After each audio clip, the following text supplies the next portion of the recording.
Okay.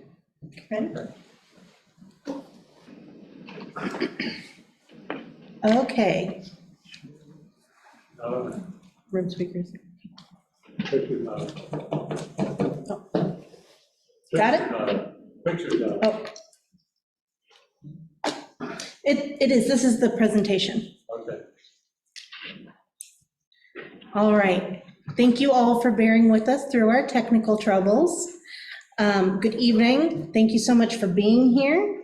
And we're so excited that we can all be back in person, but continue to offer a digital option that hopefully makes our meetings more accessible to more people. Tonight we are recording our meeting, and it will later be available on our Facebook page, where it's also being live streamed, as well as on our YouTube page. And you can find it from our own webpage, planninghcd.cityofomaha.org. If you've been to our meetings before, you probably know me. I'm Nicole Ingalls. I'm a planner with the city, and I'll be emceeing tonight.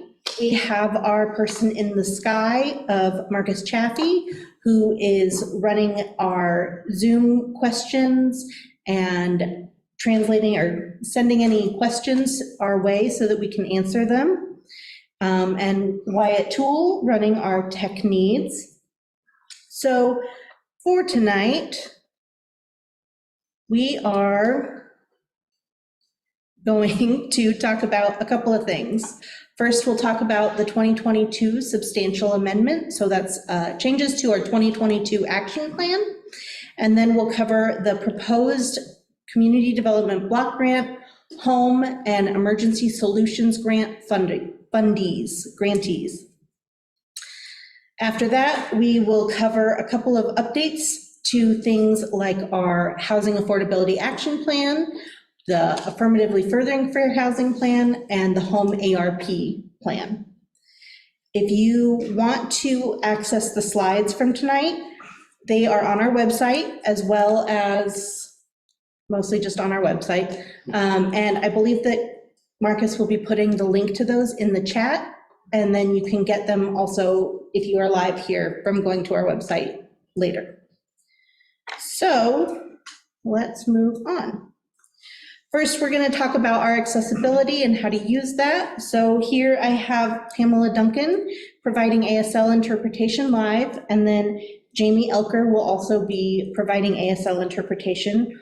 On the Zoom call, we have Spanish, Nepali, Somali, Korean, and I think that's it, interpretation. If you need to use that, you can just go to the interpretation button that's on the bottom of your Zoom screen and then click on the language that you're choosing.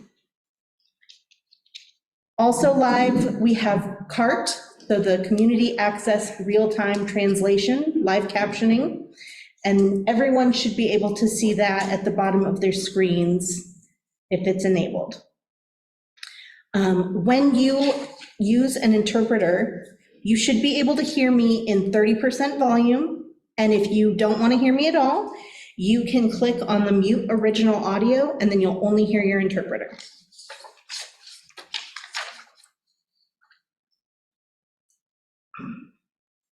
Tonight, we'll have this slide up when we have question and answers time.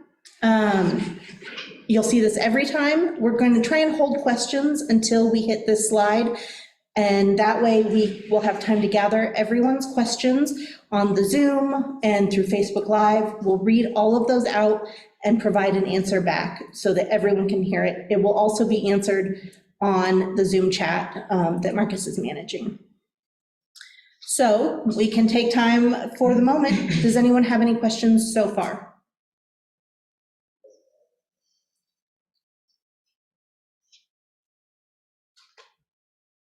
There's a little bit of lag with the Facebook Live, so we're giving it just a second.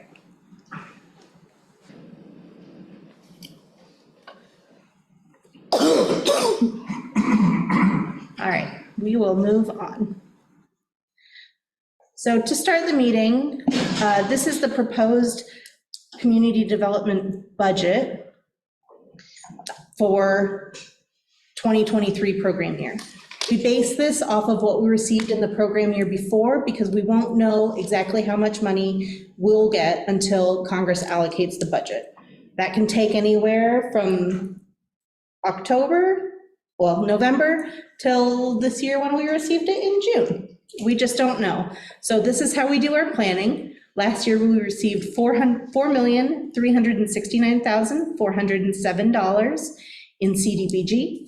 In Home Investment Partnership, we received $2,258,000 and $656,000 in Home Investment Partnership.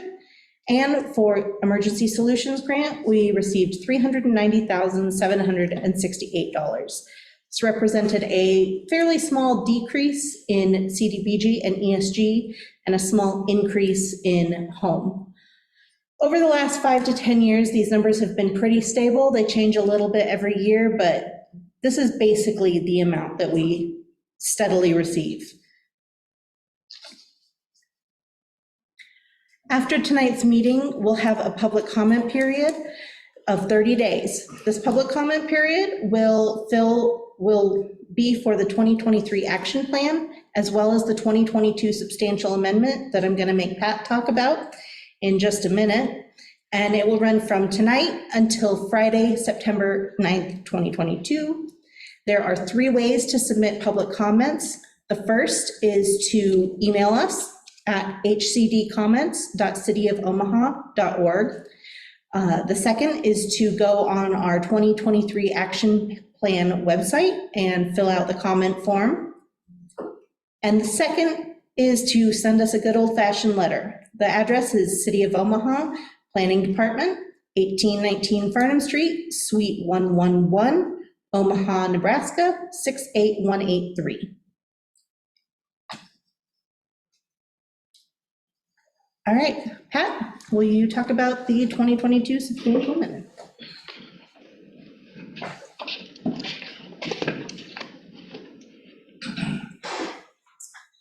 Good evening. This substantial amendment has to do with a substantial change to the 2022 action plan budget.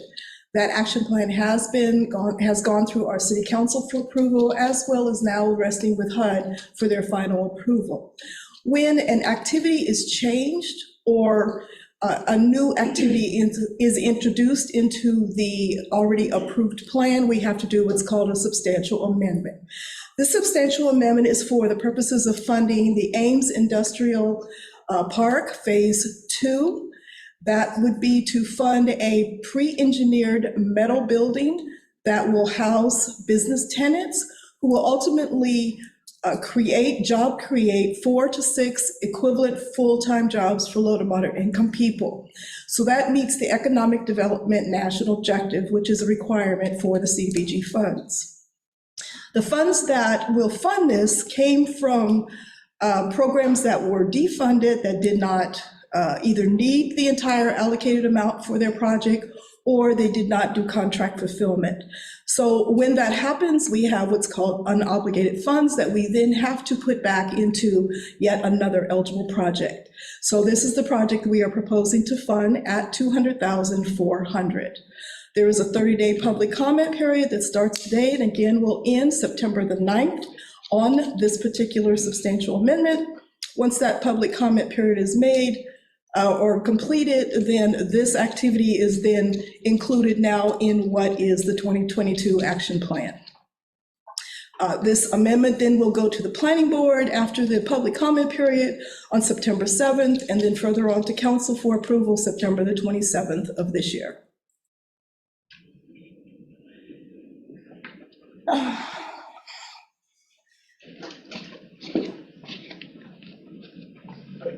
Thank you, Pat.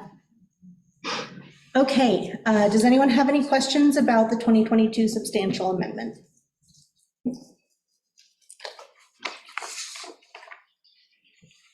That Yes. for the industrial park in North Omaha? Yes, it is an industrial park in North Omaha. Pat, do you know where exactly it's located? It's like 1 block south of Ames on 23rd Street. 23rd and Ames? Yeah. Okay. So the question was, is that industrial park located in North Omaha? And the answer is yes, it is located at 23rd and Ames. Wyatt, do we have anything else? I can't see the chat. I have a question. Yes, ma'am. Is that a venture owned by someone from the community, or is it by the city, or who owns that project? The question is, who owns the Ames Industrial Park? It's called Spencer Management. Justin Moore is the owner. The owner is Justin Moore with Spencer Management. Yes. Okay, so from here, we're going to move on, if I have no other questions. Okay, from here, we'll move on to our projects that we will fund with CDBG and home funds in 2023. And the first one is the Choice Neighborhood Grants for both North and South Omaha. And Kelly Johnson Dorsey, who is the planner that oversees those grants, is here to talk about them. And let me see if I can get Kelly off of mute. Kelly, can you unmute yourself?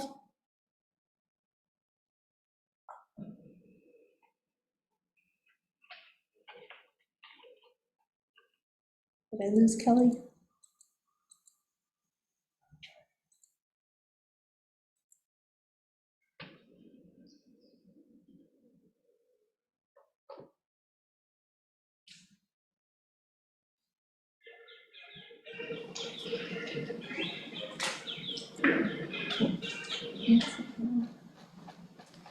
Oh,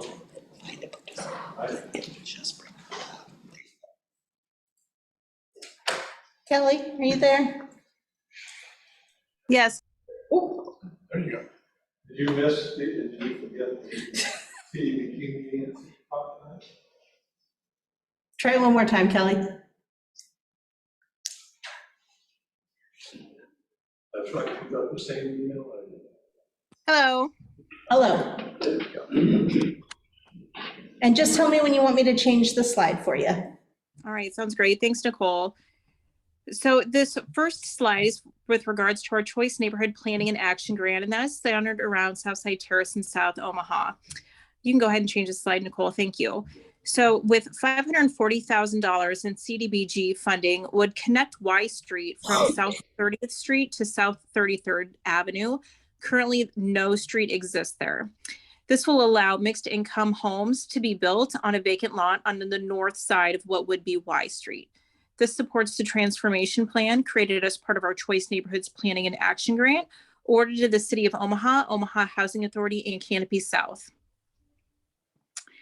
Can go to the next slide. Thank you, Nicole.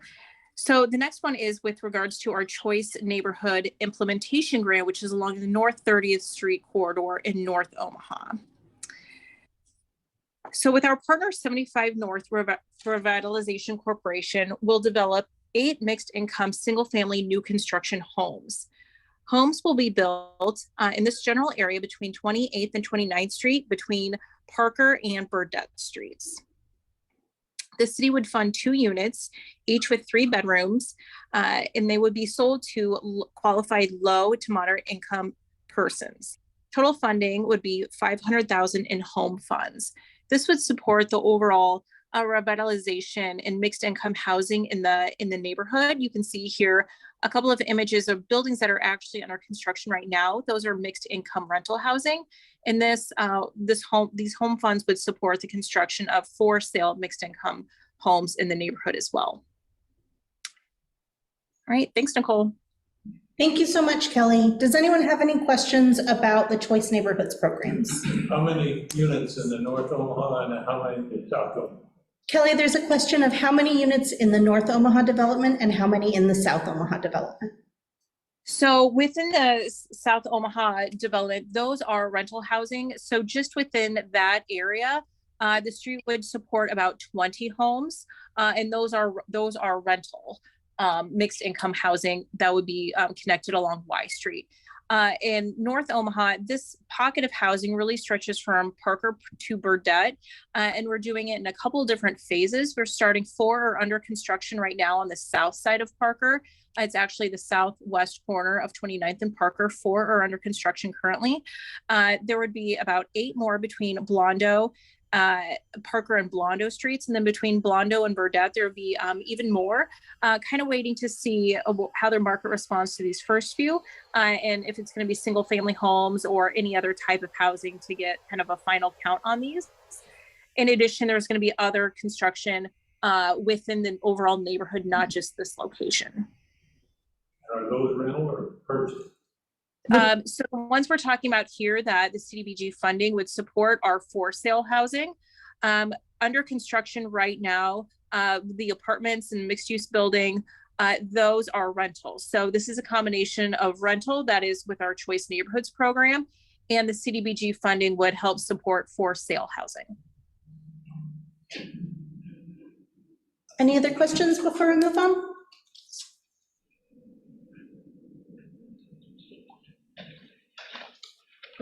Yes, I have a question. Yeah. Yeah, thank you. That sounds very interesting. I wonder if the plan envisions only traditionally site construction for these homes, or there's an opportunity for modular housing builders to provide some of those houses. The question is, does this plan envision only traditional site-built homes, or is there an opportunity for modular-built homes? So our partner, 75 North, is constructing the homes.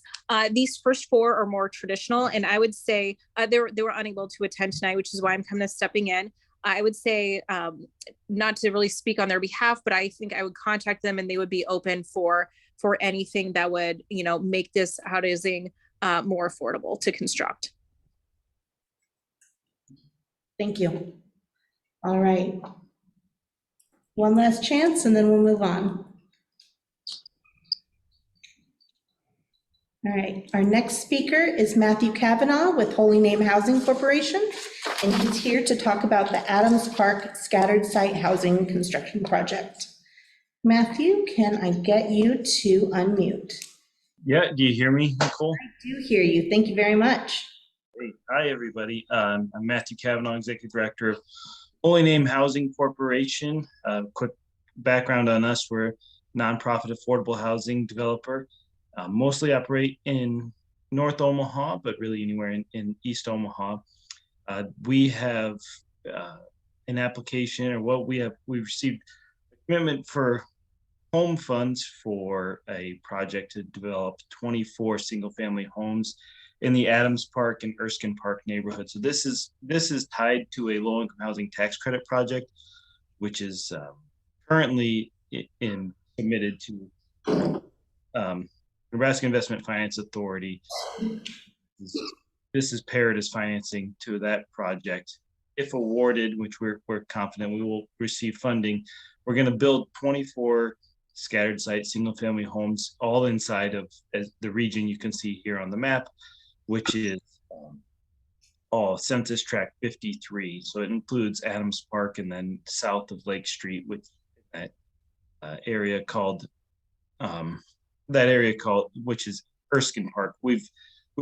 Adams Park has been an area of focus for us over many years, and this is continuing to develop single-family homes in an area we've worked on developing. So these homes will target households at an income below 60% of the area median income, and the rents will be affordable, more targeting more like 40% of the area median income. They'll all be 5-bedroom homes. I think there's another slide, Nicole. Go to that one. There you go. So these are actually existing homes in the neighborhood that in the future homes will be built adjacent to. There's several the future homes will be built adjacent to. So there's a 2-story model as well as a single-story ranch style home, and then there's a third style that photo of.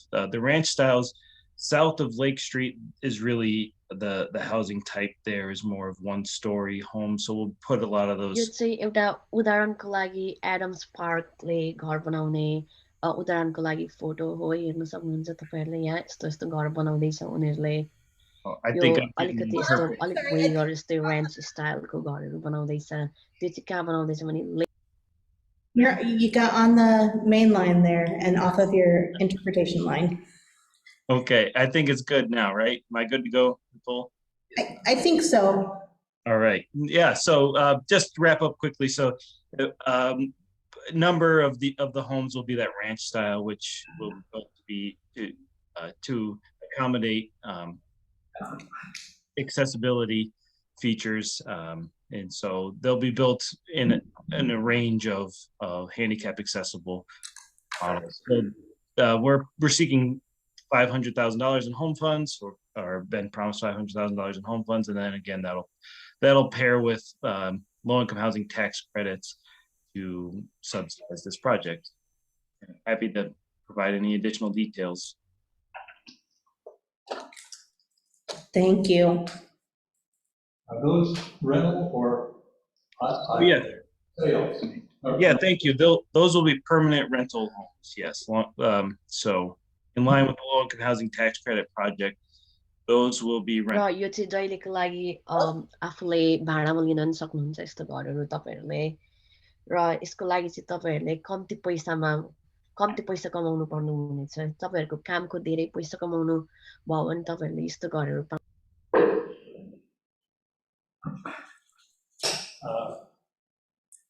Who gets the rent? Matthew, the question is, who gets the rent? And we're working on our translation, interpretation line snafu here. Sure. Yeah, we have a wait list for our permanent rental units, and that wait list is currently full and closed, but we do occasionally open that up again. But when these units come online, we'll go straight to our wait list of folks, and when that wait list opportunity opens again, we will make sure to circulate that broadly so that the full community has opportunity to this housing. Yes, The John. question is, who receives the rent? Who gets the rent that's paid? Oh yeah, thank you. Good, another good question. Yeah, so who receives the rent? In addition to being the developer, we intend to operate as general contractor, owner, and manager of this property. So Holy Name Housing does own and manage our own property. So we will receive the rental income and continue to hold these and manage these as well.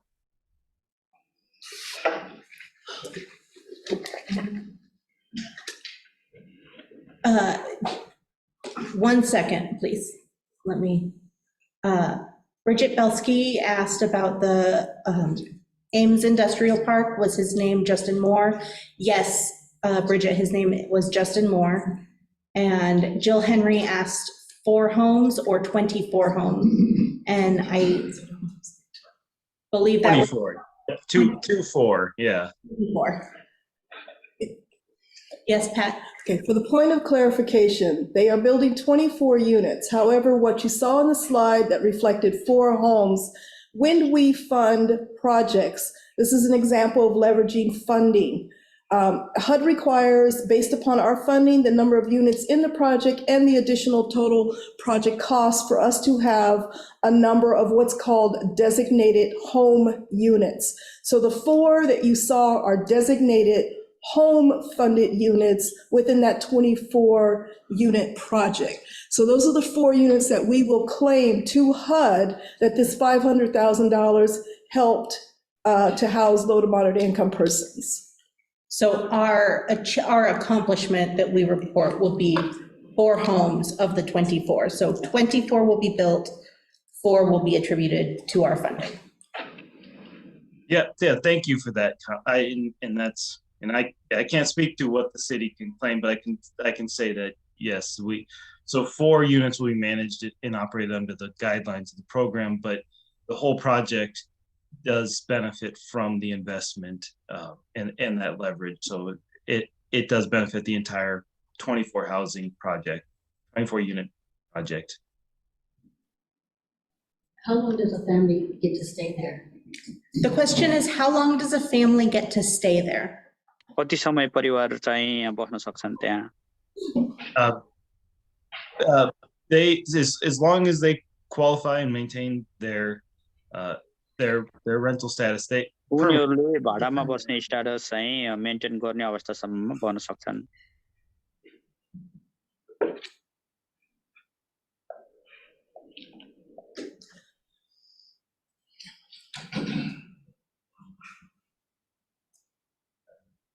Yeah, these are permanent rental units. So one resident could stay as long as they see fit. यिनीहरू चाहिँ Thai residential घरहरू भएको हुनाले उनीहरूले चाहेको अवस्थासम्ममा बस्न सक्छन्, बस्न पाउँछन्।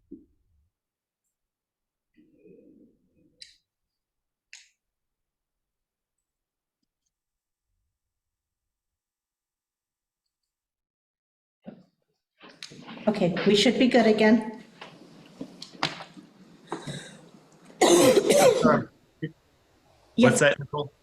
We should be good again to continue. Were you done with that response, Matthew?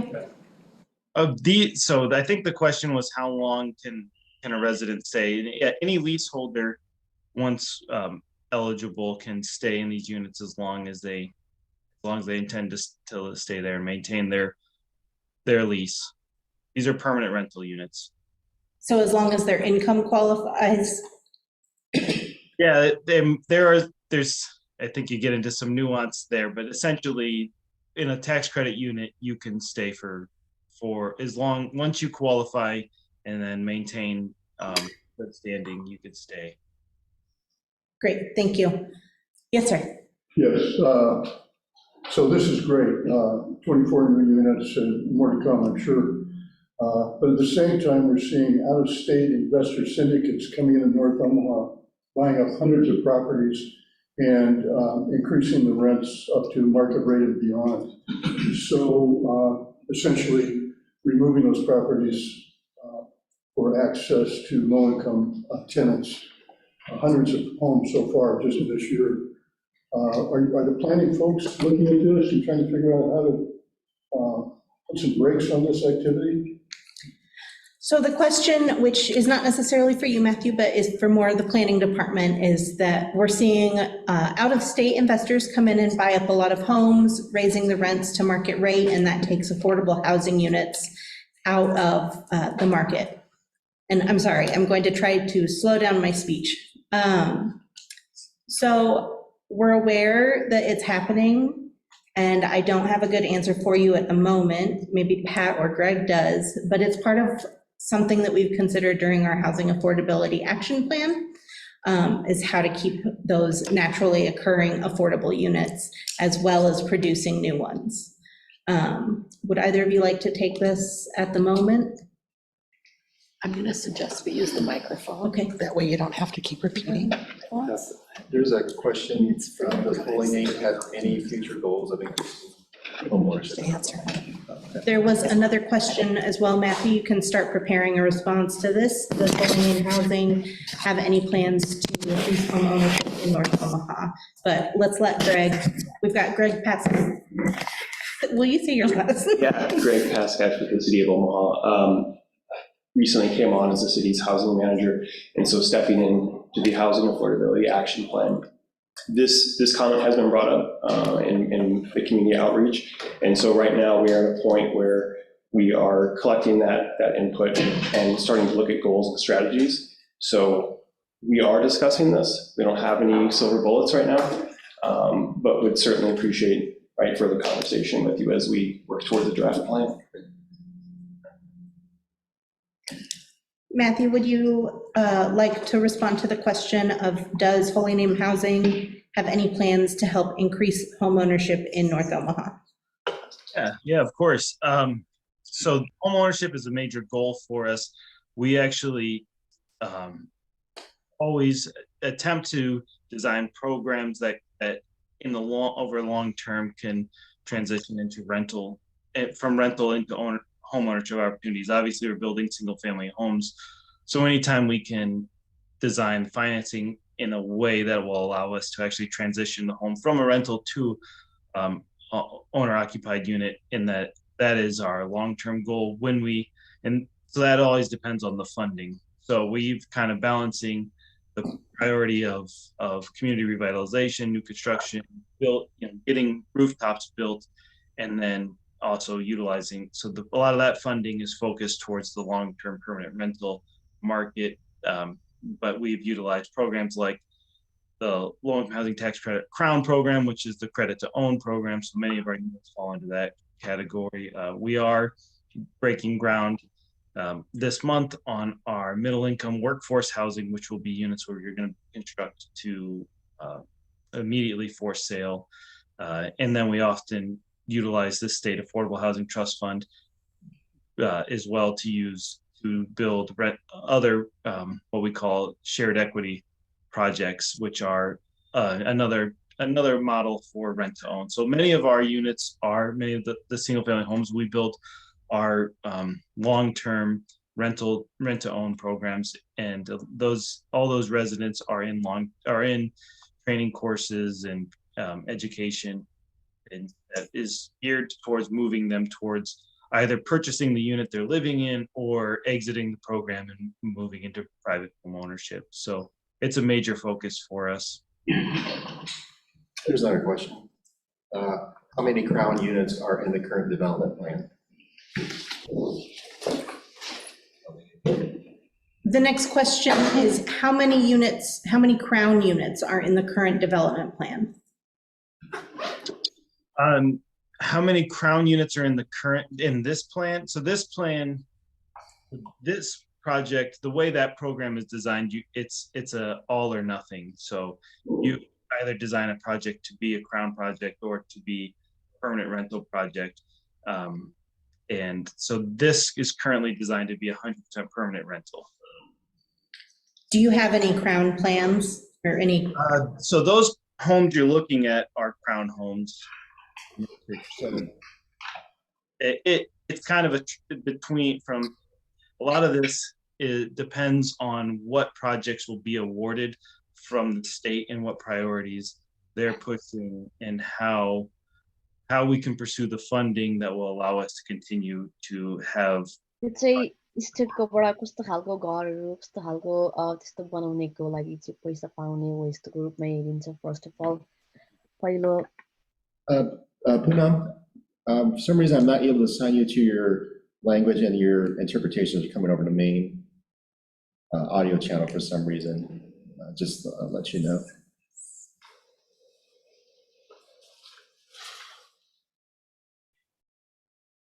Nicole, do I need to reiterate that there? That would be great, thank you. So it depends. As we pursue funding, it depends on basically the competitiveness of the subsidy that we're pursuing and how we design the project.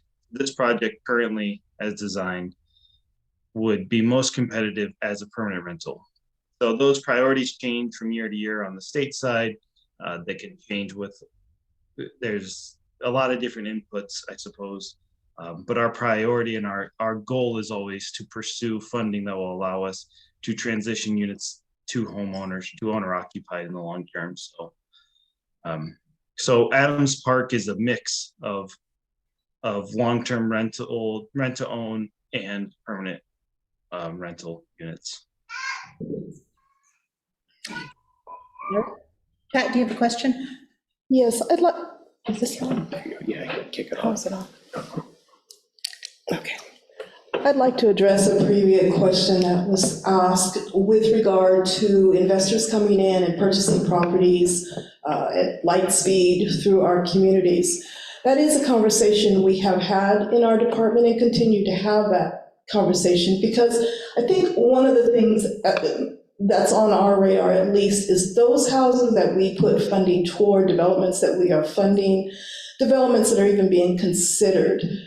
We want to make sure that the provisions that are allowed to us under the regulations for what they call an affordability period, which is both by regulations as well as administrative decision, and that is keeping a house affordable for a length of time. Under our funding, our HUD funding, there are requirements for what's called an affordability period for the funding that we use. that's set by regulation, but we can also extend those years. We can make sure that the enforcement is there, that those houses do stay within the affordability realm. So there, with things that are within our control in terms of what we are funding and how we write our agreements and contracts with our developers, can at least maintain the integrity of affordability for the housing that we are financially supporting. Now, the other thing is, I think we're looking as a department at displacement plans, both internal and external. That's not just relocation, but that's also as a developer comes into a community, what their development may potentially displace the existing homeowners or people that are there, what that plan is for that displacement, and to be very conscious that we're not trying to exchange neighborhoods just for the purpose of building additional housing. So that is, a conversation right now on the forefront. I think the market dictates a lot of this movement. When we have housing that is priced and appreciated at such rapid increases over these COVID years, where people now have an opportunity to see their homes as an asset, as opposed to being a liability, where property values were depreciating in North Omaha and now are appreciating. People are seeing an opportunity to then cash in on what they consider their asset now, so they can then move on to another house or whatever other plans they may have. So the market is kind of dictating some of that activity as well. So when more housing availability happens and the market starts panning out where the demand is not such that it drives those kinds of investors, I think we'll see it kind of go back, hopefully never to depreciating properties, but certainly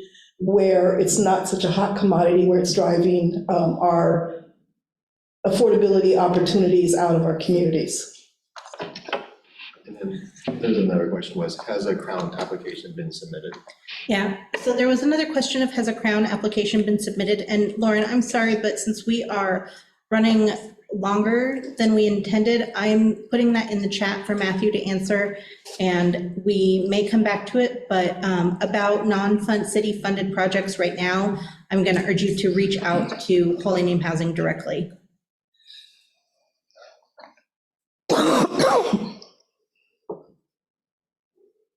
Okay, so next up we have Jim Clements, who will talk about the Urban Homestead Program and roof replacement and repair program for Project Houseworks, and I believe he is also on Zoom. Can you all hear me okay? Yes, we can. Thank you, Jim. Thanks for having me appear on Zoom and for involving us with this presentation this evening.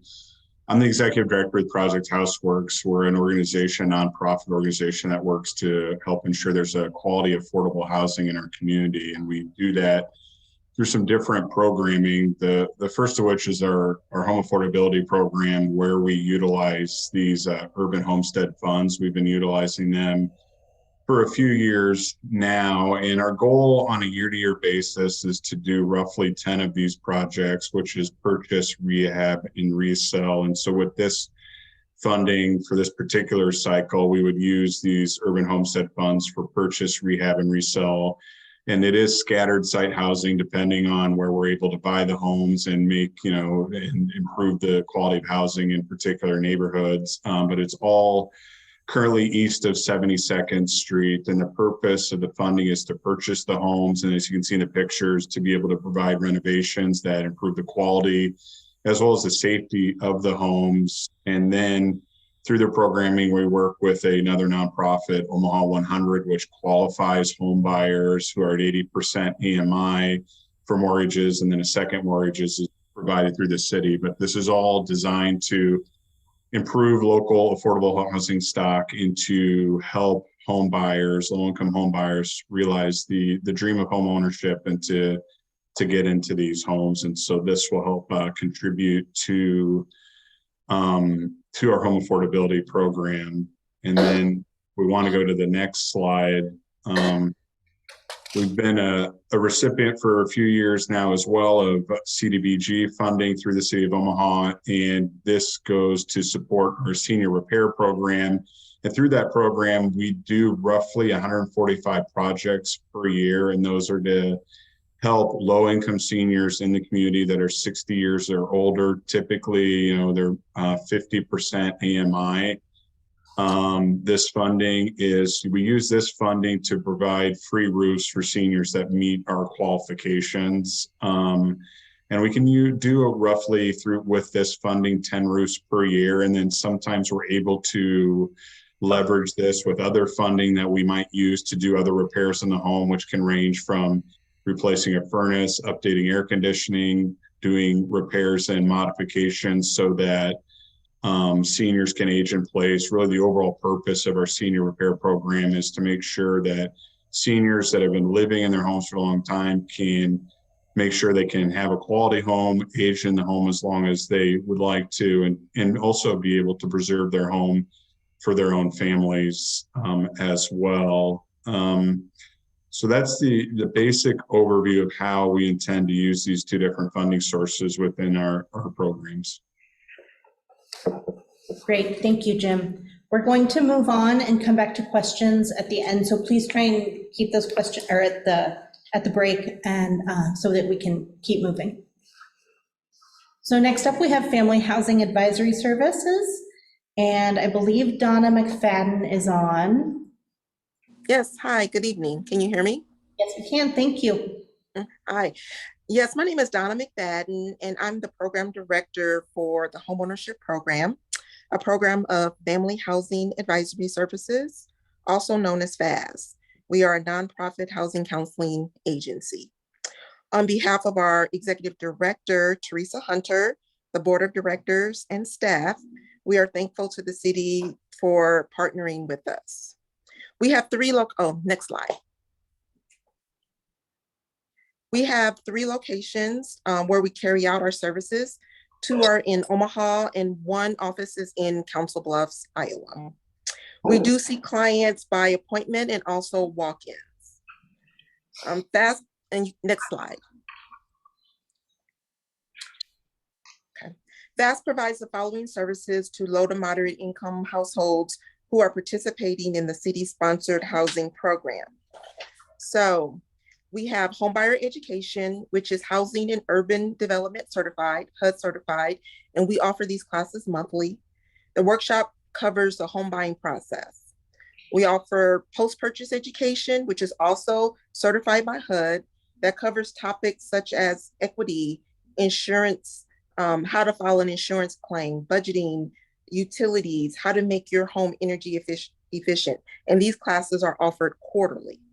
Financial education is HUD certified and covers budgeting, credit, and savings. And that class is offered monthly. We provide foreclosure prevention counseling, which is done one-on-one, and it's also certified by HUD. And we work with homeowners who are in jeopardy of losing their home to foreclosure. And when funding is available, we also provide financial assistance. One-on-one counseling is provided to all clients who schedule an appointment. Within the one-on-one appointments, we develop action plans, and that's in order to help the clients reach their goal. Follow-up counseling is provided to all clients working with a counselor, and our services are provided by counselors who have passed the HUD certification exam. Thank you. Thank you, Donna. All right, up next, we have John Jackson from the Empowerment Network to talk about the Step Up Youth Employment Program, and he is actually in the building. I feel famous. So first of all, Willie Barney, I'm CEO of the Empowerment Network. We started a Step Up 15 years ago. We want to thank the city of Omaha, who has been one of our largest funders and investors in Step Up. We've been able to hire 7,000 youth and expose them to career exploration, internships, and entrepreneurship. And very excited that we have our new Step Up director who joined us in December of last year, and we'll move the program forward. So with that, John Jackson. Good evening. A little bit about Step Up. And I'm not sure exactly where you want me to start, but I don't see our slide pop up there. Thank you. Appreciate it. Appreciate it. Thank you. So our 2023 goal is to connect 1,000 youth and young adults with the 14 to 21 career exploration. We've already had a very successful year so far. We're just wrapping up our summer programming. The interns are just wrapping up. Now we're getting ready to head into the year-round programming. We introduced some new cohort ideas for our younger age group, ages 14 and 15. We were able to get some of our 15-year-olds, as well as all of our 16 and up age group placed at some great work sites. Some of those work sites have offered permanent jobs to our interns, which is fantastic. They have performed excellent at many of these job sites, and it's been a great experience for many of them. I would also like to add that with our continuing cohorts that we've offered in the past for the ages 14 and 15 who are not placed at work sites, we've been able to continue to work with the culinary experience, with the IT experience, and with the entrepreneurship experience. We added in music production as well. Just last Friday, we had a fantastic market day, if you would, for our young people, where those interns who went through the entrepreneurship experience were able to set up their marketplace and offer and sell their services. They learned about their sales pitches. They've learned how to set their businesses up, writing business plans, talking through their budgets, and really taking those ideas from concept to reality. So it's a fantastic experience overall. We're looking to continue to grow those areas. We built a new music production studio there at the Village Empowerment Center at Sprague Plaza at the Omaha Home for Boys. The students have made great use of that. I think it's fantastic in many ways, because some people just think of it as, oh, are they just singing and rapping? Well, there's an element of STEM that is involved with that. There's part of being a part of that process and understanding their value in that process, from, again, concept to production. I'd also like to mention the successful internships we had for our ages 16 and up with many of the community partners, work sites such as UNMC, Family Housing, Omaha Performing Arts. We even had a young man who worked with a mobile mechanic, learning about how to repair vehicles and knowing how to take your business and your expertise to the site of the work. So it's been a great experience with that. And as Woody talked about, this is our 15th year doing it. I'm the one that's new to the program. They've been doing wonderful things before I arrived. I've just been excited, and I find it an honor to be able to build upon that. So as it states here, the internships, the entrepreneurships, food and hospitality, I can't say enough about what they've done with the culinary experience. And the Chef Jamil, as we call him, has done a fantastic job with our interns, helping them to learn more about not just African culinary, but culinary in general. Our interns have, those who are with the entrepreneurship program, we talked about their experience now taking their business from concept to the actual product. But I'd also like to add that our IT interns had the opportunity to earn their drone operator's license. Our interns that were involved with the culinary experience were able to earn their Safe Serve certificates, and that's with our partnership with No More Empty Pots. So I'll stop there. Are there any questions that you have for me?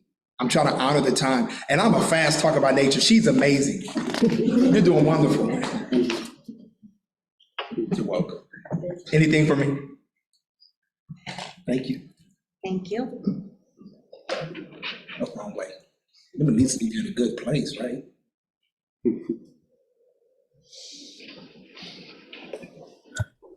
Thank you, John. All right, next up, we have, I believe, Albert Barros on Zoom for Latino Center of the Midlands with their Workforce Education and Innovation Initiative Program. Albert, just tell me when you want me to change slides. Okay, perfect. And I'm not going to read the slides because everybody has that. I guess what I'd like to do, one is thank the city of Omaha and congratulate all of the participants here today. So I'd like to just share a story of one of our students, Luis Morales, who is a college, or not even a college freshman, he's going straight to work. He was with our internship program in 2020 with our urban agriculture program. And then in 2021, he decided he wanted to do a media internship And following the media internship, he demonstrated a lot of skills. We ended up hiring him part-time through all of this year. And he graduated from Bryan High School, and he did an internship with Warner Enterprises. And long story short, they offered him 2 different positions, as a diesel mechanic or as a body shop person, as a full-time job to be in their apprenticeship program. And I think that's the standard that we're trying to keep with our internship program, which is Siembra Nebraska, which is in English translates to Grow Nebraska. Our internship program continues to evolve, and we continue to add little wrinkles to it. I think the most notable one, and the one that I find most exciting, is the work that we're doing with the local ERG community. So if you're not familiar with ERGs, that stands for Employee Resource Group. And most of the major corporations in town have an ERG. And, First National, Mutual, Union Pacific, et cetera. And they have a group of Latino professionals who we reached out to earlier this year and asked them, how can you get in front and center with the students that we serve? And they put together a conference for the interns, which will be on Saturday. So we were able to mobilize this group of Latino professionals from 10 different companies, and they're going to be in front of our students on Saturday, sharing some of their lived experience and how the students can be successful as they enter into the workplace. And in the interest of time, I'll leave it at that. Thank you so much, Albert. There are a couple more slides for Siembra. And next up is Salvation Army with the Way to Work program. And we have Mary Slack, who I believe is also on Zoom.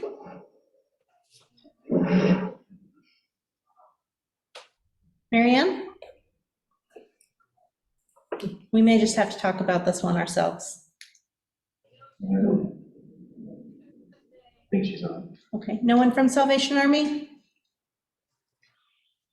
Okay. Well, the Way to Work program is something that was started several years ago, where people who are experiencing homelessness are enrolled in 90 days of employment. During that time, they get case management and assistance with creating a resume, finding a new job, transportation, and job coaching. I think this is in its 3rd or 4th year now, so it's moving along, and it, by all reports that I've seen, it has had some good outcomes.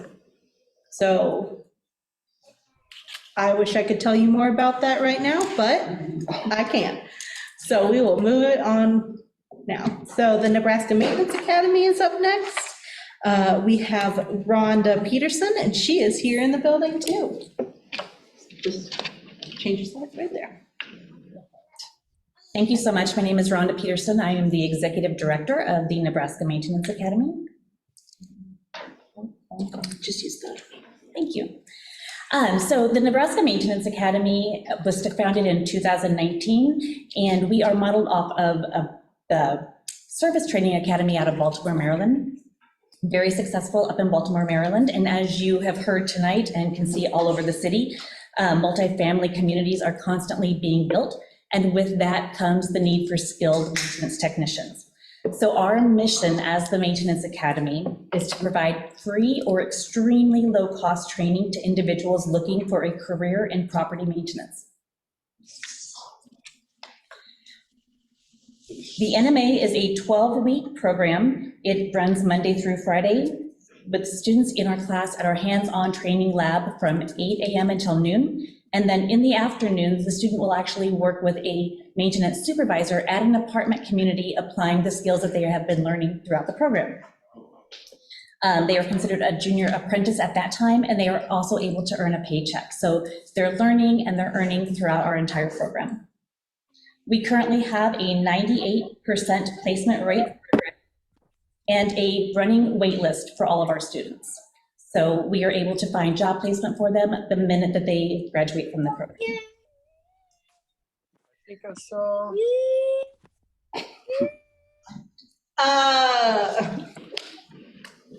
If you're not muted on Zoom, please mute yourself.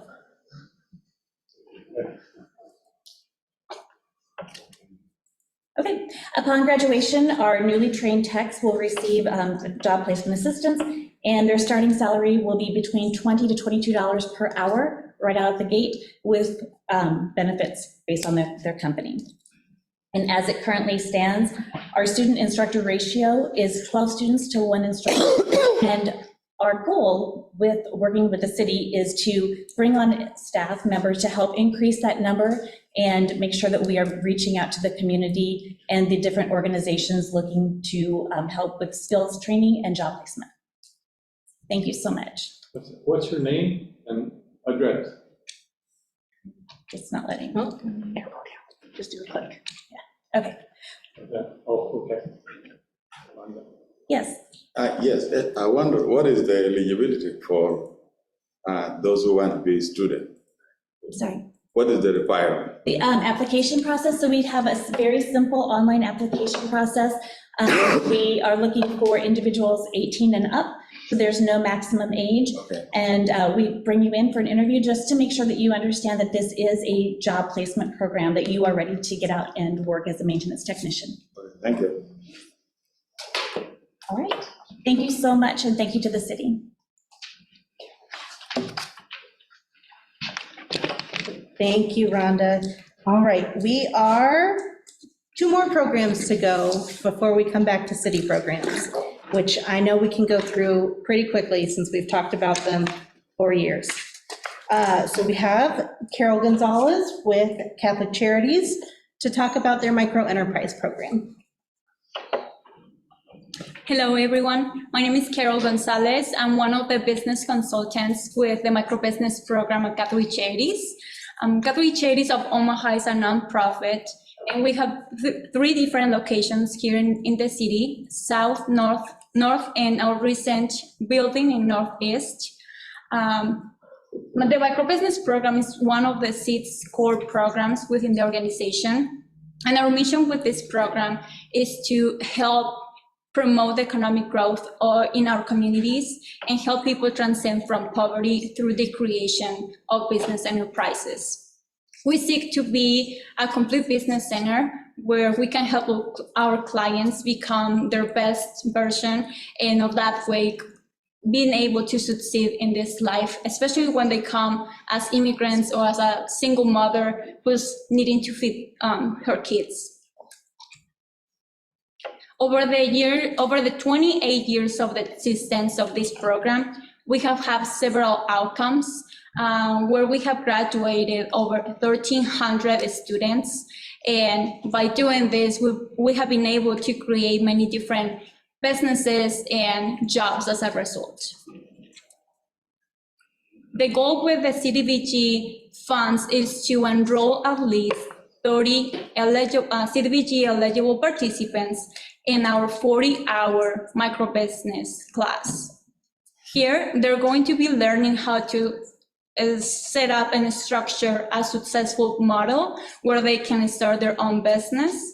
And with this, we hope that 75% of these entrepreneurs can access our technical assistance, which is that one-on-one business consulting, and they're going to be receiving assistance from one of the business consultants.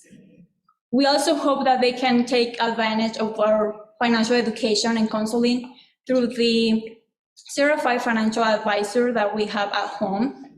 And with all of this, we are really looking to promote business ownership, economic growth in our city, the launch and the strengthening of 15 businesses and creation of new jobs. We'll be serving our clients in the north and south area of Omaha, where we know that mainly more of them are within the minority group because they are low to moderate income in their households. And many of those times they don't have the skills. They have the labor skills, but they don't have the technical skills. So we're going to be helping them understand how to run successfully those businesses. We can be looking at that single mother, that immigrant coming to achieve the dream that they have had to be able to help their families succeed, and the homeless guy that went through housing, as you guys mentioned, and then now it's looking to be an entrepreneur.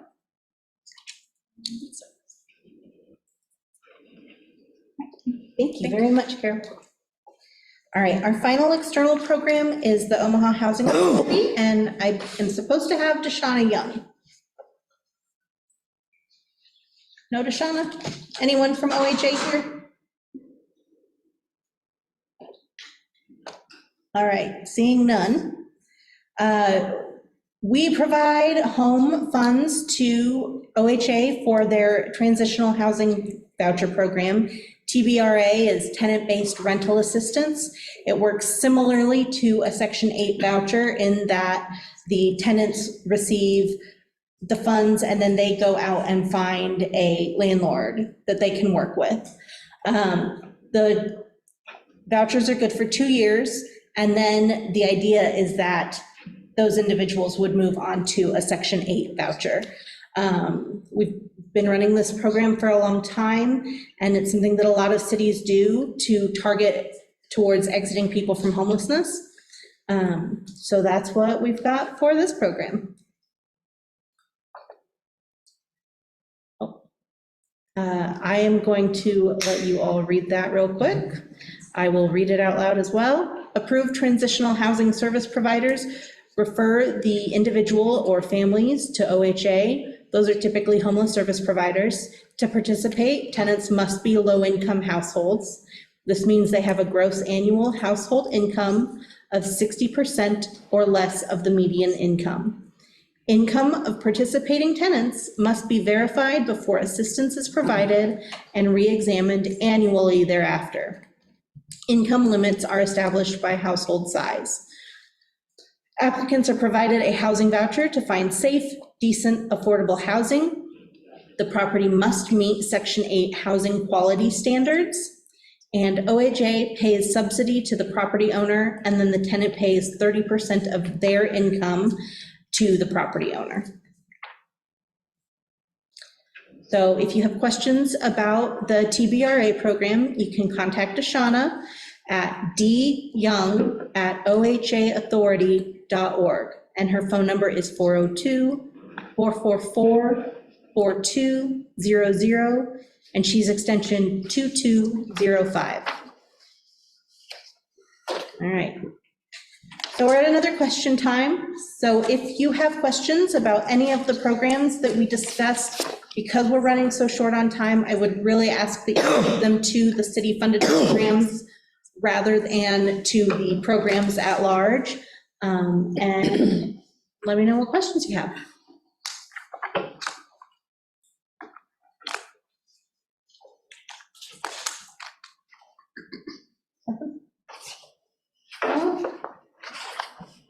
All right, fabulous. We're going to move on quickly to the city-operated programs. Wyatt will go over those for you.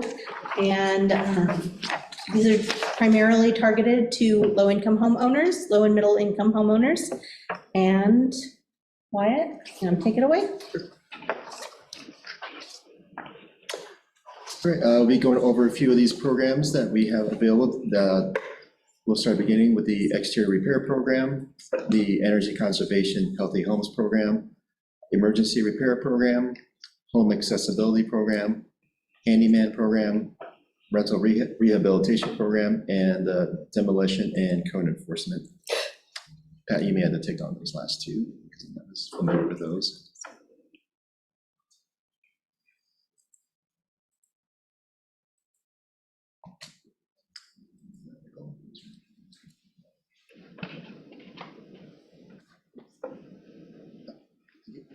Okay, beginning with the exterior repair program. So this program, we can do repairs to the exterior of a home. That would be the house itself and also the property. And this is geared towards homeowners that are that live east of 72nd Street that are moderate to low income. These improvements can include repairs of the roof, porches, decks, entry doors, windows, siding, foundations, concrete work, and retaining walls. So, and also driveways as well. And the goal for 2023 is to do 11 units for this program. Next is the Energy Conservation Healthy Homes Program. This is a program I actually work on directly. So this one also is for homeowners living east of 72nd Street. And it's basically you can do minor energy and health and safety improvements to a home. Typical things we do for this program are attic insulation, storm doors, storm windows, repairing of kitchen and bathroom flooring, there's a match, handrails, minor wall repair, things along those lines. And this one we plan to do about 30 units for the next year.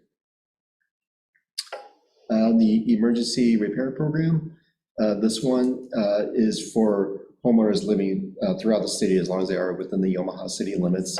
And this one is mainly focused on water heaters and furnaces. So if the water heater or the furnace is not working properly or is broken, then we can look at it and look at repairs or replacement of those services.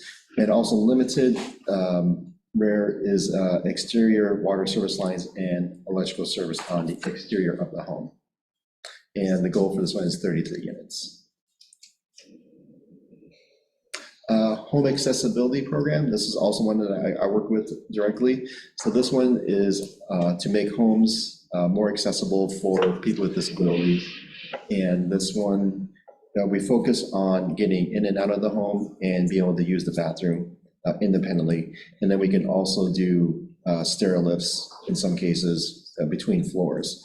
So the typical modifications that we would do are wheelchair ramps, platform lifts, which are like outdoor elevators, the stair lifts, roll-in shower, grab bars, handrails, and something called walker steps that makes it easier to go upstairs if somebody uses a walker. And this one is a goal of 11 units. The handyman program, this is a very popular program.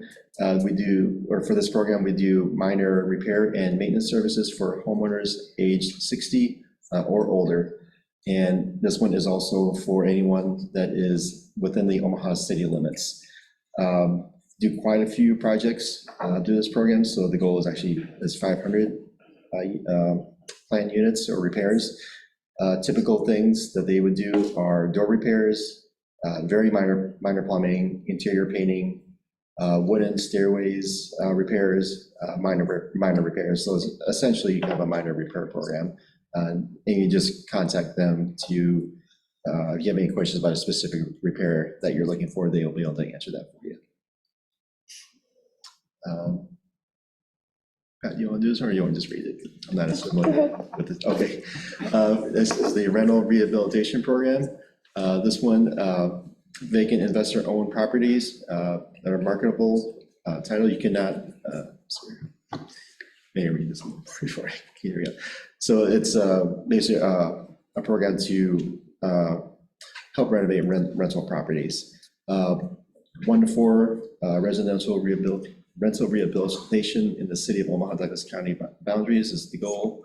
All state and federal taxes, student loans, these are kind of the requirements for the program. The property owner is not a city employee, and the property will be insured. So it's working with property owners to get their properties into a better shape and to be rehabilitated. How many units? Pat, was that there? The goal? The goal was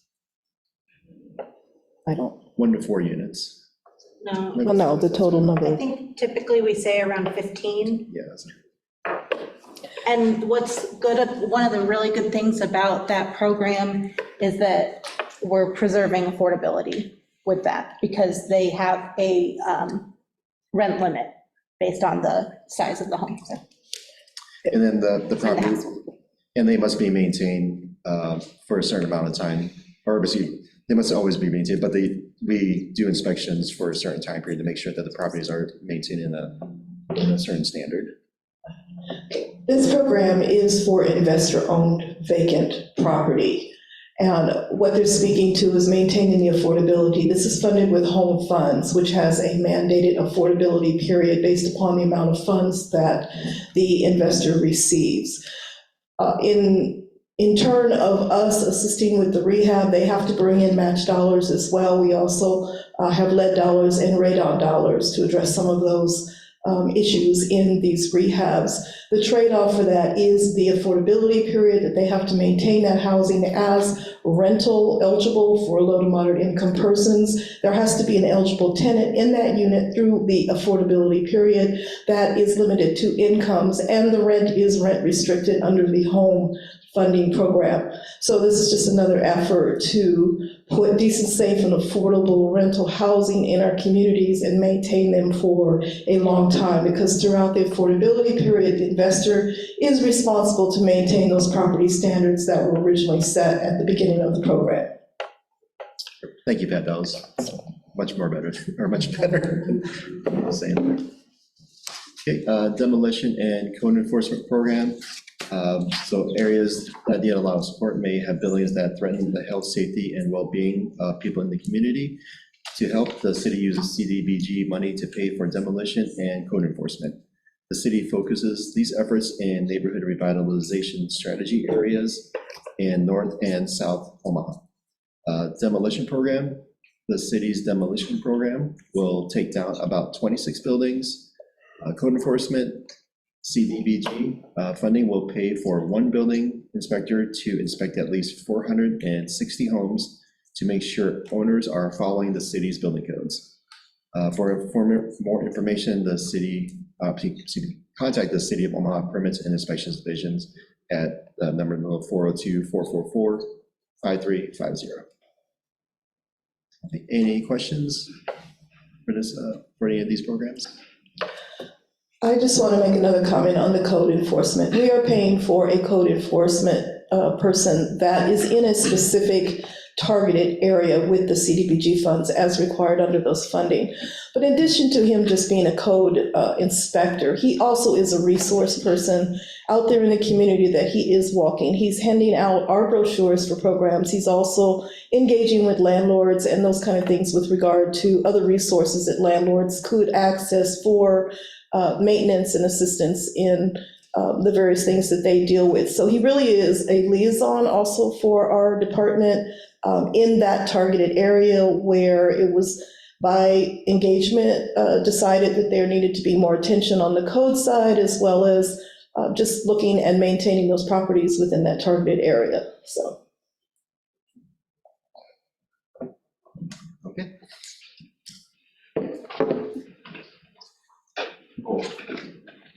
Question. Yes, Brian.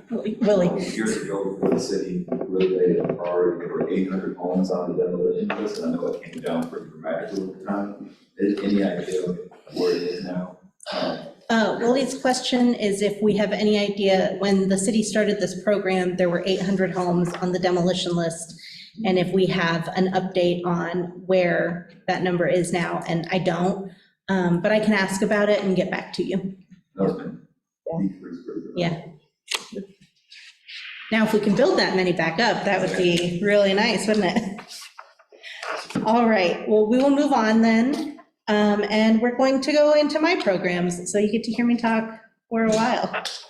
So the Emergency Solutions Grant Program is funds that we receive annually from HUD to provide directly to homeless service providers. There are 5 types of eligible activities.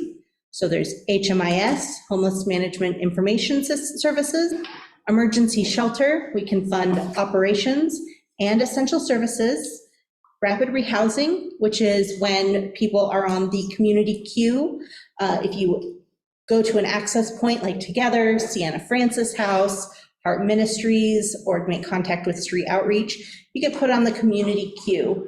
And then there's a prioritization policy that MATCH sets. MATCH is the Metropolitan Area Continuum of Care for the Homeless, so what's known as a continuum of care, COC. Every place that receives COC or ESG funding has to have a COC. So MATCH is ours. They set the policy for prioritization, and then people get pulled off of that list for rapid rehousing programs. We can also fund homelessness prevention, which operates very similarly to rapid rehousing, and we can fund street outreach. With regular ESG, we typically only fund HMIS, emergency shelter operations, and rapid rehousing. This year, we don't have our budget yet because we're waiting to resolve one little issue before we can send those award letters out. So we're going to talk a little bit more generally tonight. In 2022, we received the $391 almost $1,000, which was about $13,000 less than we received in 2021.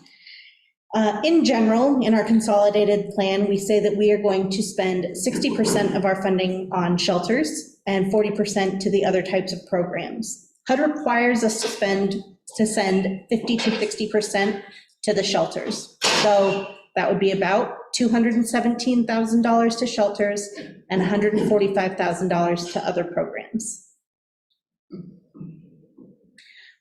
These are the applications that we received this year for HMIS with Institute for Community Alliances. That is our HMIS lead in the Omaha COC. We received 2 applications for rapid rehousing, Heartland Family Service, and Together. And then we received 4 for emergency shelter operations funding, Sienna Francis House, Stevens Center, Youth Emergency Services, and Catholic Charities Domestic Violence Shelter.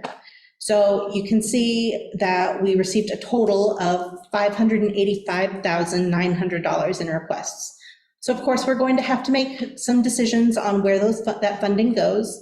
We almost never are able to provide someone with their full request. So that just isn't generally how we operate. And we'll go and make those decisions from there. But this is normal. This is a pretty normal year.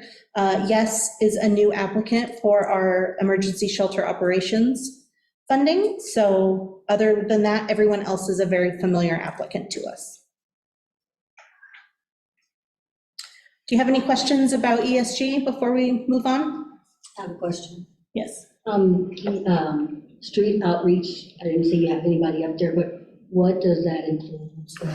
Characteristics of someone for street outreach? The question is about street outreach and what that entails. So HUD will fund street outreach. That is people who are out on the street every day. It is their job to make contact with homeless encampments, with people staying in their cars, people under a bridge, and they are there to provide them a connection to services, to develop relationships that would maybe bring them into the fold when they haven't been otherwise, and provide them with some of those life-sustaining materials. They can give out tents, food, clothing, and we don't fund any with our regular ESG, but we do fund street outreach with ESG CV, which is ESG that we received from the CARES Act. So that funding continues until June or September of 2023, when we have to have everything drawn. So those agreements, we funded 5 agencies for street outreach, and those agreements will go until July of 2023. So that funding, the applications are done for that? Yeah, for now, for the ESG CV, yes, they are. Yeah, we've had those agreements in place for over a year. Yeah. If we received more funding regularly, we would definitely keep funding street outreach. It's a really good and important program. Anyone else?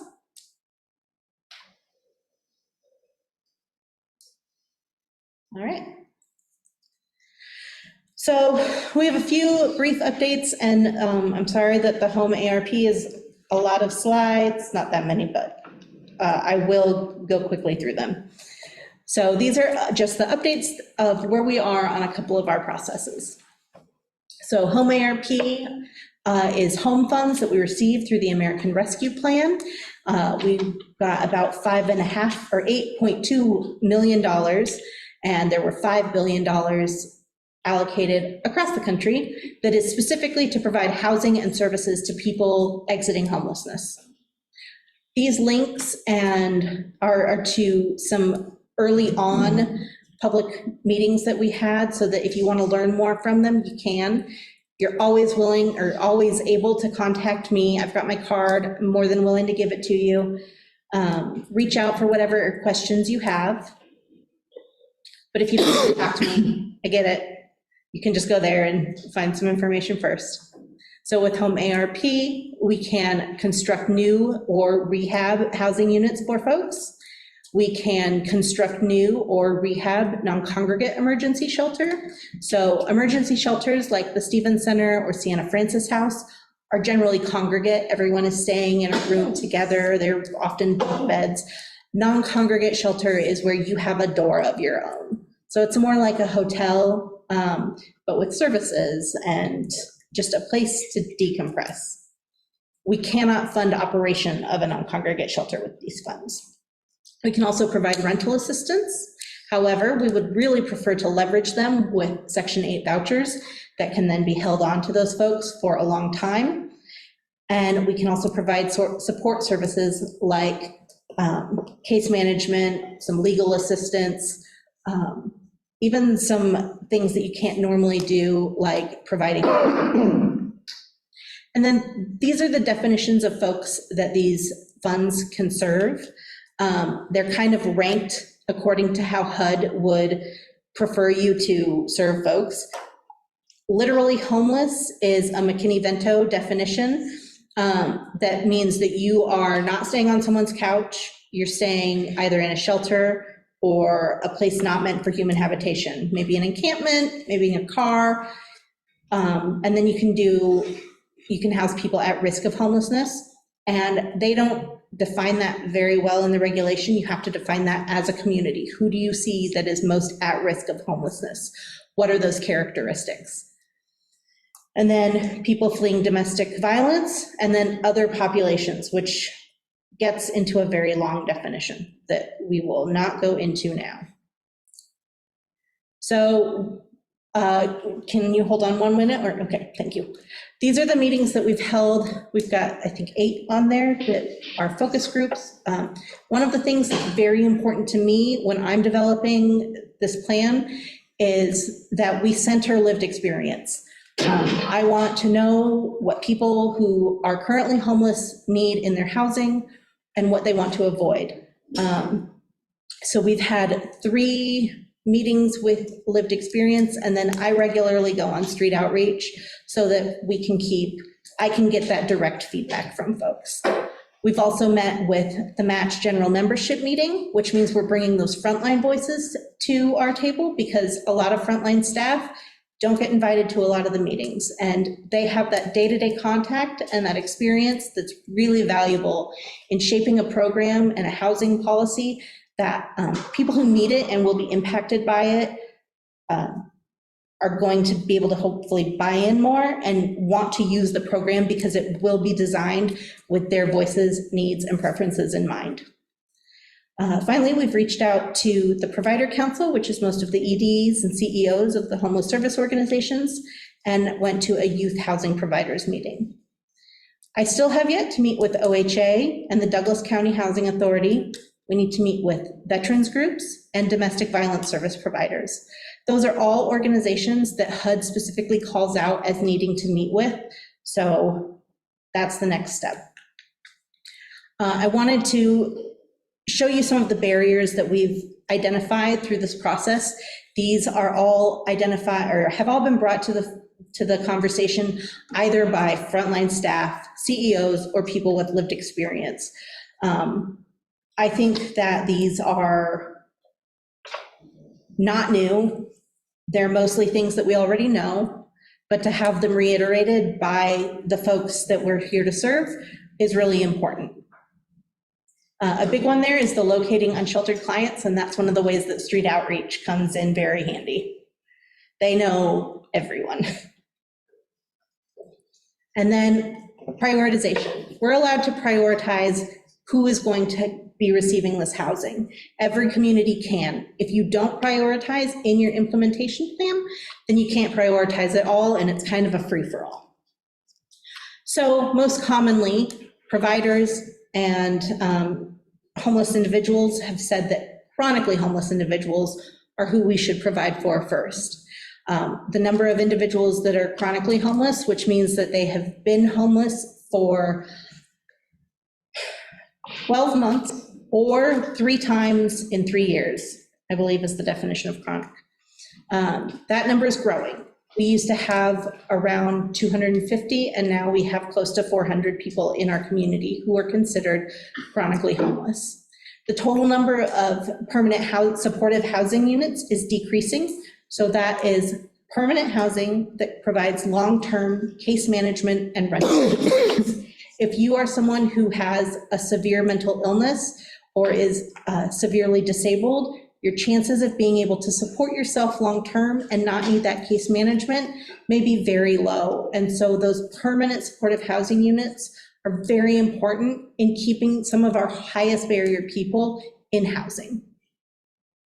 They also need the long-term services, as we talked about, but, and this is something that's been brought up in some of these groups as well, when you prioritize chronically homeless individuals, that leaves non-chronic people who may not have had the trauma of chronic homelessness in the system longer, which can also be damaging.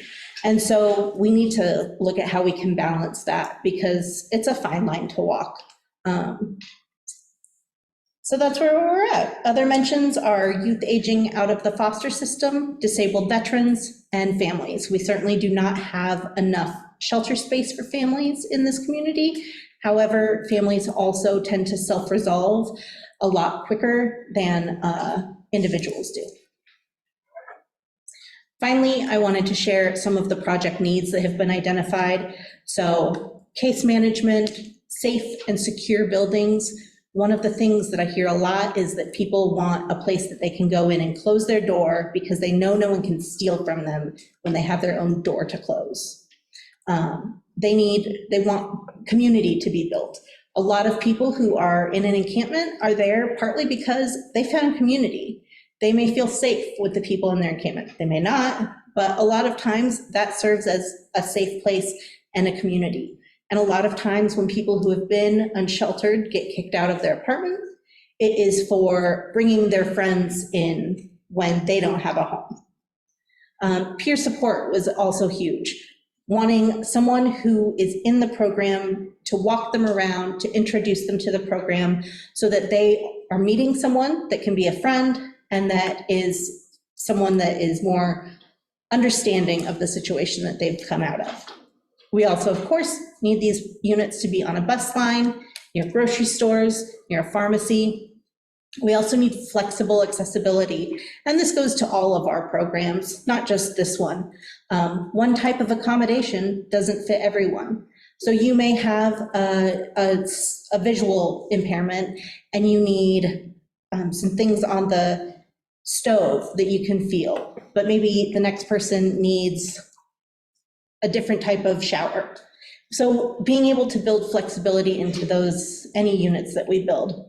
And then, of course, access to education, upskilling, and jobs. And another big one is clear expectations for and assistance with cleanliness.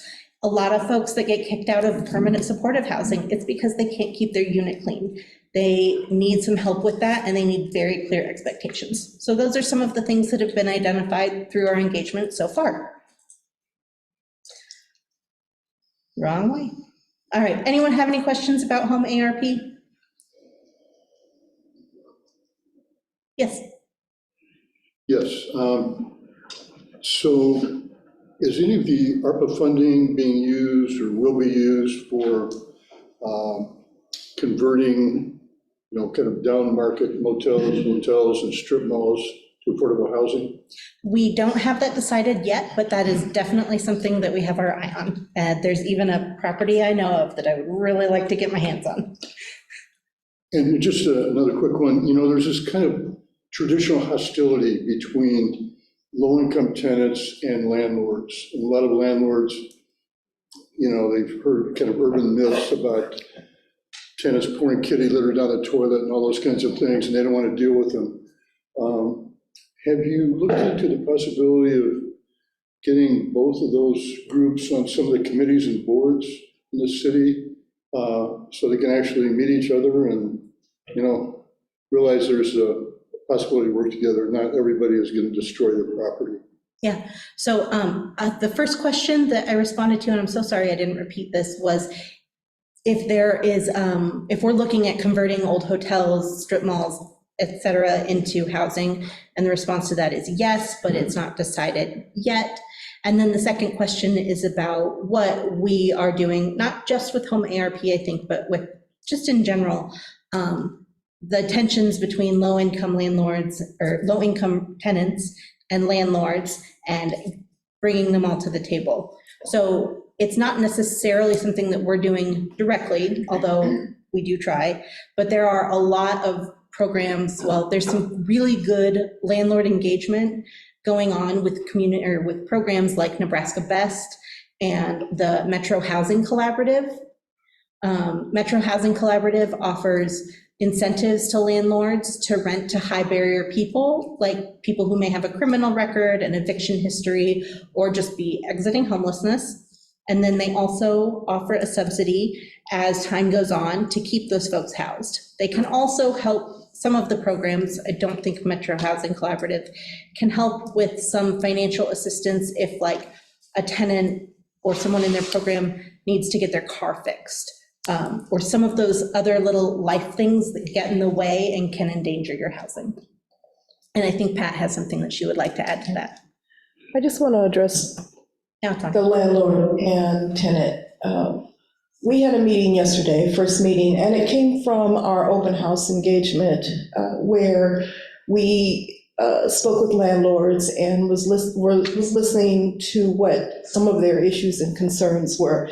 So I pulled a group of people together, including OHA, because OHA seems to come to the surface, as well as our code department and other departments with landlords. I've attended several landlord association meetings and spoke to what their concerns were and where they felt that there was a disconnect in both services as well as support. So as Nicole mentioned, there are quite a few landlord liaisons that now are in various agencies throughout the city. I pulled those people to the table with OHA yesterday. It was a very, very positive and progressive meeting. But the point was there's a lot of preconceived notions, lack of information, or wrong information in terms of processes and what the rules and regulations are. And I found that in a lot of the engagement, a lot of people are angry or frustrated over misinformation or lack of information. And we suffer from that as a department as well. So there is progress. There's been a lot of landlord engagement. There's the people that are head of the landlord associations that are now at the table speaking with us and other partners.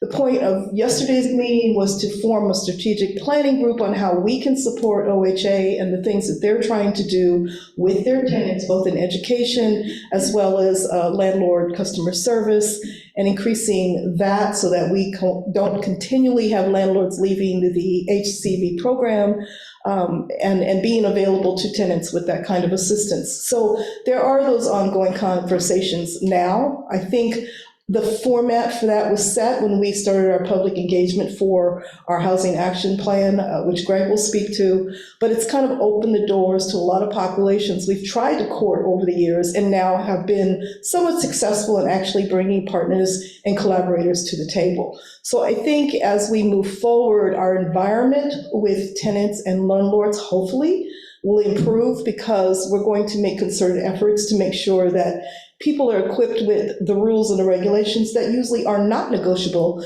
but processes are. And learning where those resources can be accessed, where you can find information, because again, lack of information just breeds frustration and anger. And we've suffered from that as a city for a long time. So I think we're working actively to that. And I thank you for that question and comment. I didn't know about that meeting, so I learned something new today. All right, finally, well, we'll have one more quick update, but Greg why can't I say your name today? Paskatch. Paskatch is our new housing manager. He's jumping into the housing affordability plan. And so he's going to give you all an update on where we are with that and introduce himself. Thank you, Nicole. As she said, my name is Greg Paskatch. coming in as the city's new housing manager. And so one of the key projects is the Housing Affordability Action Plan. And right now, public comment, community engagement occurred, starting in May, we had 7 open houses in just different districts throughout the city, probably around 40, if I'm recalling right, of listening sessions with different groups, and landlords would be among them, as Pat shared. There were also an online survey that came in, and there were over 1,900 responses to that. So that information is being pulled together right now. It's being reviewed, try to come up with what were the themes that came out of that, how is that going to inform goals and strategies. And so this month, a draft plan is going to be created. As you can see, there's going to be a virtual open house tomorrow, should be available for folks. So we'll send that out through email groups, be available on the website, be able to take a look. And it's going to be basically a presentation of the information collected so far. So you'll be able to see what the survey responses were, what people's, again, the themes were in the open houses and the listening sessions. And you get some demographic information, market assessment as well that goes along with that. You'll be able to comment on that. Was anything missed? Does that make you think of something else maybe you want to contribute and put in there? That's going to continue to be brought into the draft plan that's put together this month. By mid-September, hopefully around the 12th, we'll be able to put that out, kick off a 30-day comment period. Again, there'll be in-person, online opportunities for engagement. Once we get closer, we'll be able to share that with folks. And from there, finalize the plan, goes before the planning board in early November, and then to the city council in December. So in terms of process, that's where we're at. Questions or maybe we can talk about them. Questions is next, so stick around. Okay. Questions for Greg? And I can help step in here too, since I've been involved in this for a while. Pat, what would you like to add? Okay, we have 2 other parts of that plan also. Oh, no, I'm gonna get to that. Yeah, so is that what you're going to talk to? No, I'm going to, but You're gonna talk about it? Okay, there we go. Nicole will talk about it. Thank you. Thank you, Greg. That's right. Okay, 2 more things, and then I will release you back into the wild. So first is an update on the analysis of impediments to fair housing choice, also sometimes referred to as the Affirmatively Furthering Fair Housing Action Plan. It's a weird way to phrase that. So the Fair Housing Act protects people from discrimination when they seek to rent or buy a home. Marcus did a great job of summarizing this, so I'm largely going to read it. In Omaha, we prohibit housing discrimination by race, color, creed, religion, sex, sexual orientation, gender identity, marital status, national origin, age, disability, or familial status. Those are mostly federally protected classes. In Omaha, we have taken the step to include gender identity, sexual orientation. In 2017, we did our AFFH, 2017-2018, and so this is going to be an update to that. It will look to determine who lacks access to opportunity and how we can address inequity among those protected class groups, how to promote integration and reduce segregation, and how to transform racially or ethnically concentrated areas of poverty into areas of opportunity. Racially or ethnically concentrated areas of poverty is a federal definition, so if you want to look that up, to know exactly what that means, we can do that. I know what it means, but it's long. So this has been part of the engagement that we've been doing with the Housing Affordability Action Plan. So it's the Housing Affordability Action Plan engagement has encompassed the LB 866 response, this, and then our next topic, which is the 2024 to 2029 consolidated plan. So this is the last of these meetings that you will be coming to for our 2019 to 2023 consolidated plan, which I had a large part of writing, and I'm not sad to see go away and be updated. So the consolidated plan is something that we do every 5 years. HUD requires it of us because we are an entitlement community. And it sets our goals and priorities for addressing the local housing and community development needs. We make the consolidated plan through market research, data analysis, and community engagement that we've been doing through the Housing Affordability Action Plan. And then the community can look at the plan and tell us if that actually reflects what they see going forward. That informs each of our 5 annual action plans, like we're talking about tonight, and shapes how we choose programs. So a draft for the consolidated plan will be ready in early November, and we'll be going forward through there. So the next time that you're applying for funds, in February, they should be based on the goals and strategies from this next consolidated plan. Do you have any questions about the consolidated plan or the AFFH? Yes, Teresa? When will you start the AI, and who have you already selected who will be doing it? Teresa asked when we will be starting the AI and if we've already selected who will be doing it. So we've already started, so when we hired a RDG and their sub-grantees, co-contractors to work on the Housing Affordability Action Plan. And one of the things that they are doing is doing the update to our AI. So that engagement is well underway and the first round completed basically. And so that's who will be working on that. We didn't want to go through that process again like we did in 2018. Any other questions?